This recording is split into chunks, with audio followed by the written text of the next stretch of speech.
ओम शांति। आज हम सुनेंगे मीठे मीठे बाबा के मधुर महावाक्य।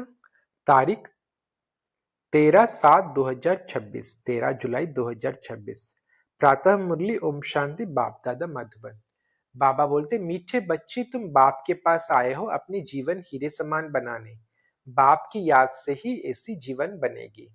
आज का प्रश्न, नई दुनिया में ऊंच पद पाने लिए कौन सा एक मुख्य पुरुषार्थ करना है? उत्तर, बाबा कहते हैं, मीठे बच्चे, जिन पुराने संबंधों ने इतना दुख किया, बाबा बोले, जिन पुराने संबंधों ने इतना दुखी किया, अब उनके मोह जाल से बुद्धि को निकाल एक मुझे याद करो।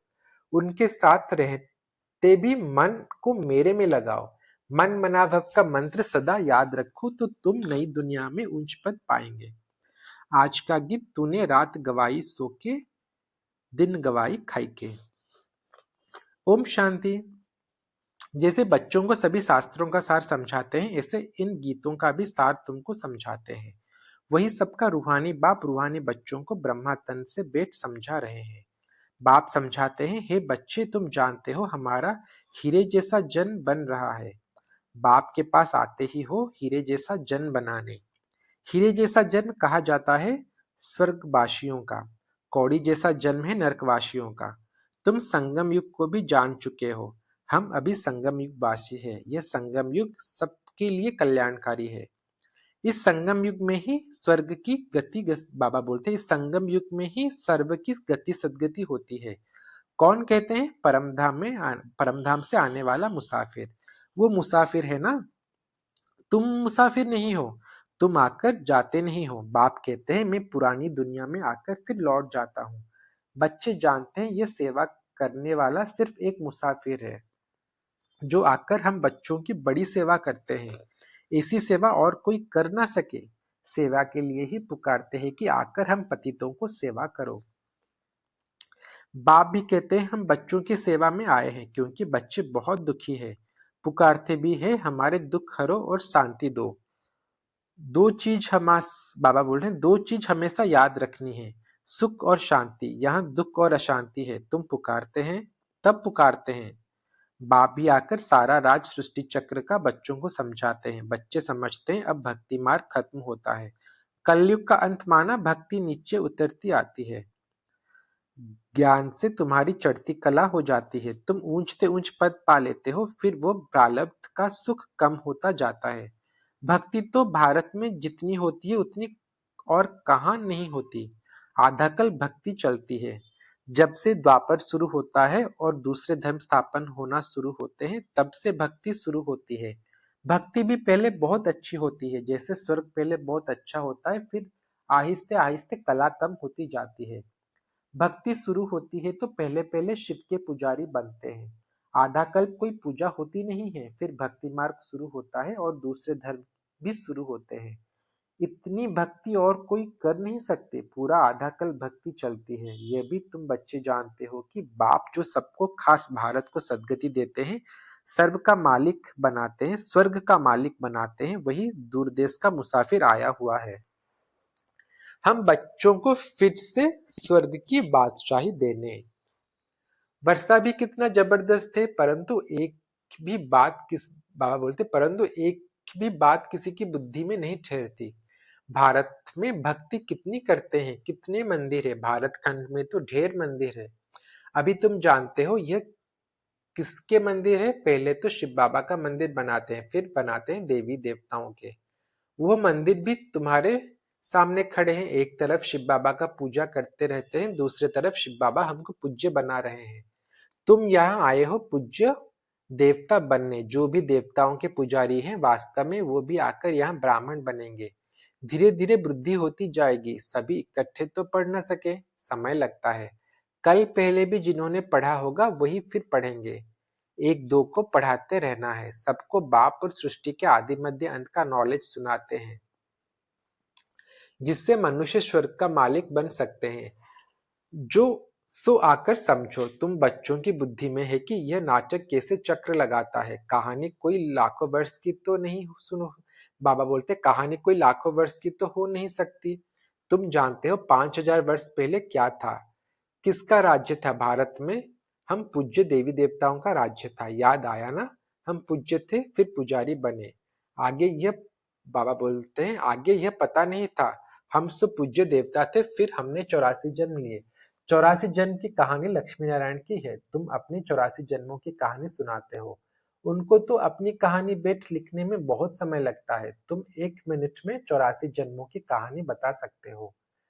वो तो एक जन्म की कहानी लिखते हैं, छोटेपन में क्या क्या किया।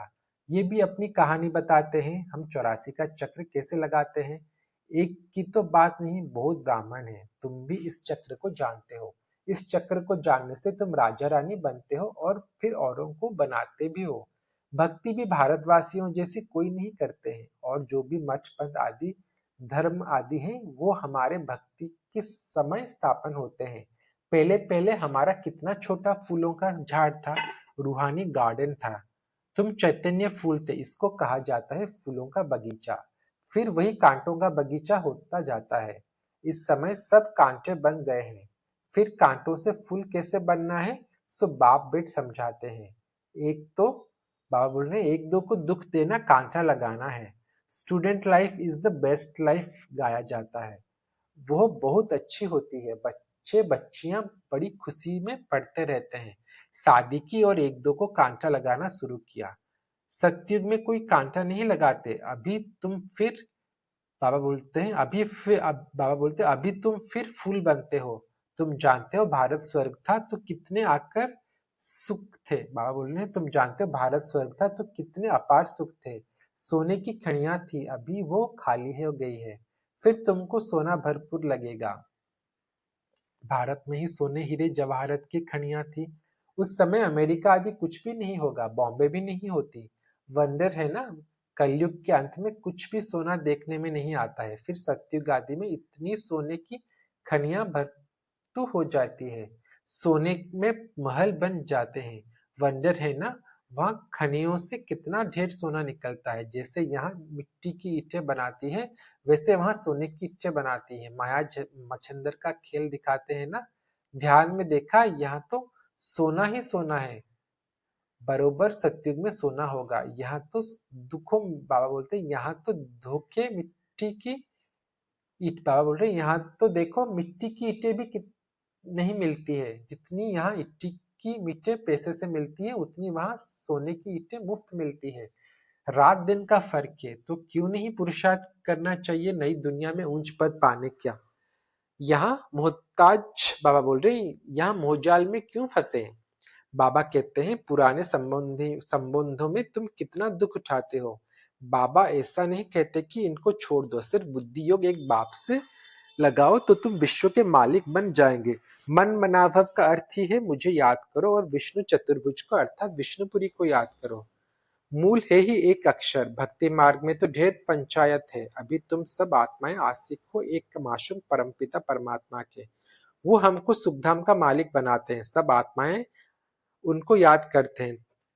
तुम रूहानी आशिक रूहानी मासूक के एक ही बार बनते हो। बाकी तो सब मनुष्य है जिस्मानी आशिक मासूक।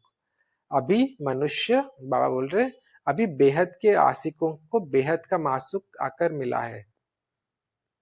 उनको कहते हैं, आओ आकर हमको पतित से पावन बनाओ। एक को ही पुकारते हैं। तुम जानते हो हमारी आत्मा पतित बनी है, इसीलिए पुकारते हैं पतित पावन आओ। कुंभ का मेला लगता है, कितने जाकर गंगा स्नान करते हैं, फायदा कुछ भी नहीं, पावन कोई भी बनता नहीं। अभी बाप आकर ज्ञान वर्षा करते हैं।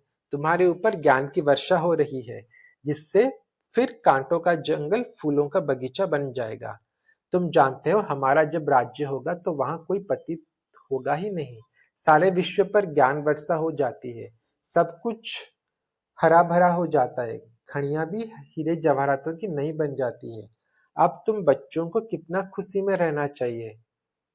बाबा बोल रहे हैं, अब तुम बच्चों को कितना खुशी में रहना चाहिए। सम्मुख देखते हो बेहद का बाप बेट समझाते हैं कि तुम मुझे याद करो तो तुम्हारे विकर्म विनाश होंगे। बाबा बोलते, बेहद का बाप बेट समझाए थे कि तुम मुझे याद करो तो तुम्हारे विकर्म विनाश होंगे। भल तुम कहाँ भी बैठो, स्नान करो, बुद्धि में बाप की याद रहे। वहां तो याद करने की फुर्सत है।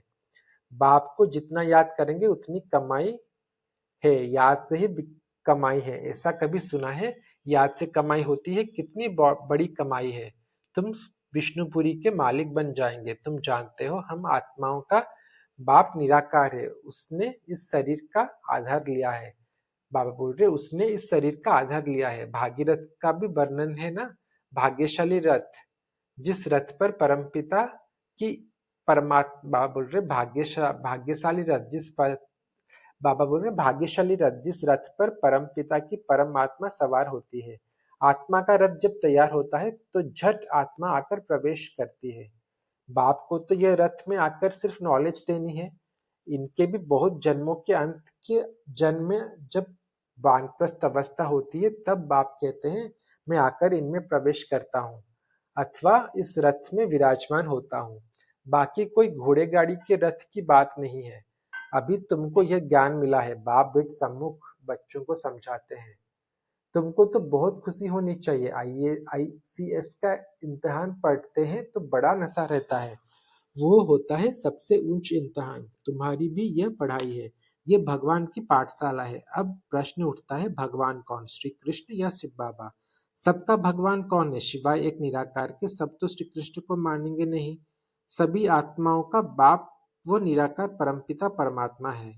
वो सदैव शांतिधाम में रहते हैं। बाबा बोल रहे हैं वो सदैव परमधाम में रहते हैं। एक ही बार आते हैं बच्चों को स्वर्ग का मालिक बनाने।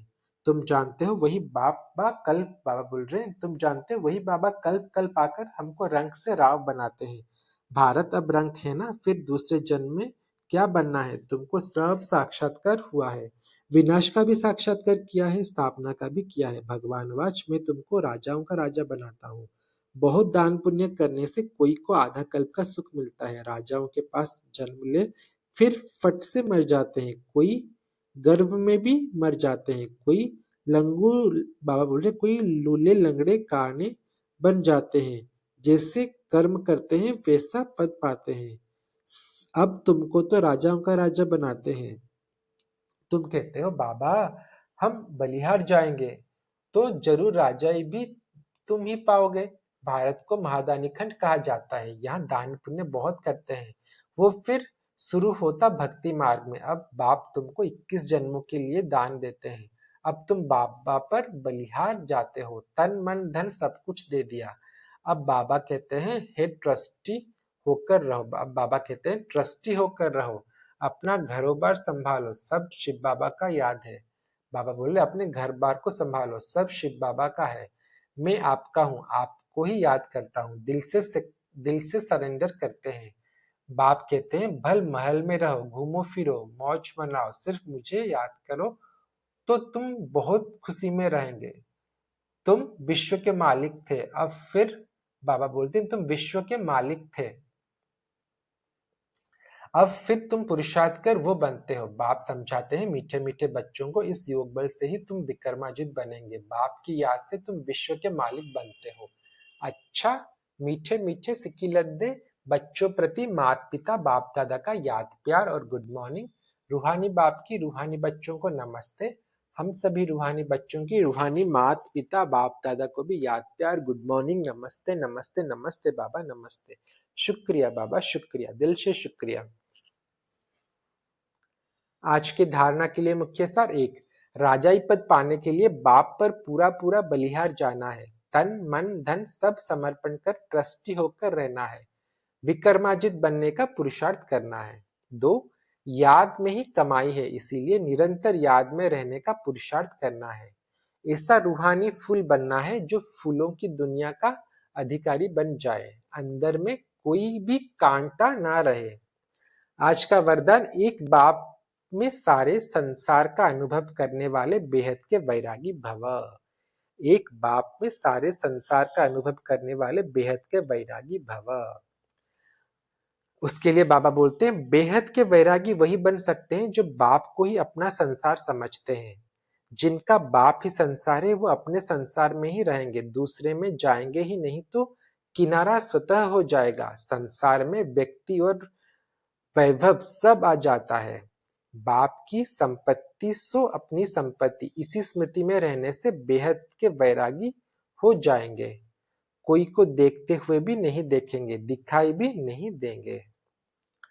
आज का स्लोगन, पावरफुल स्थिति का अनुभव करने के लिए एकांत और रमणीकता का बैलेंस रखो। पावरफुल स्थिति का अनुभव करने के लिए एकांत और रमणीकता का बैलेंस रखो। आज के अव्यक्त इशारे, ज्वाला स्वरूप स्थिति में रह शक्तिशाली याद का अनुभव करो। ज्वाला स्वरूप स्थिति में रह शक्तिशाली याद का अनुभव करो।